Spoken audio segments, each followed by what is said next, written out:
Think about it. The dolls at It's a Small World. The presidents at the Hall of Presidents. And the pirates at the Pirates of the Caribbean. Now, they don't just move around because they feel like it. They do it because they're programmed to do it. And right now, Brianne is in a secret room underneath the Magic Kingdom to find out how it all works. This is the Digital Animation Control System.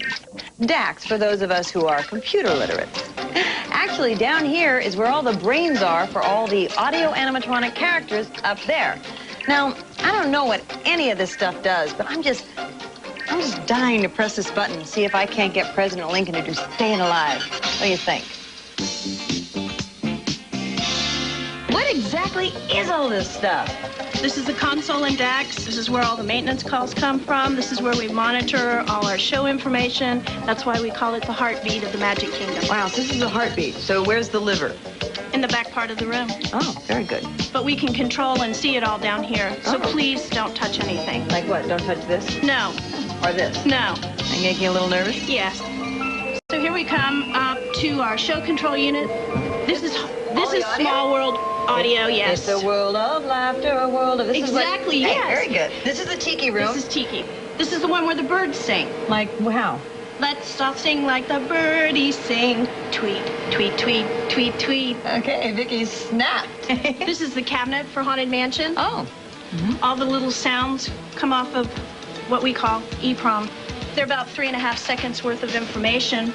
These EEPROMs go in this card, and we can put 16 of them, and then we slide them in here. So let's say I wanted to hear a graveyard dog whine. Now what is this? These are the animation consoles. Where's the fingers? Right here. Very good. This is the original console that Bill Justice used. Bill Justice is the original animator of Chip and Dale. He took some time and did some artwork for us. So what, he was just doodling? Right, he was spending time in between actually programming the animals, and he doodled for us. We went from this semi-stationary unit to a portable unit, and now the animation is done through a laptop. And this is the animation board where we actually can make Mr. Lincoln do You Are Staying Alive. Now here's our parade monitor and parade console. This is where the Mickey Mania parade comes from, and Spectro Magic. Parade people can watch it coming up and down Main Street. So they can see if there's any problems, too. Correct. There's sensors in the road that pick up the parade. They can also remind people that we do have floats on the street. This was really incredible. Thanks, Vicki. Thanks, Brianne. You're welcome.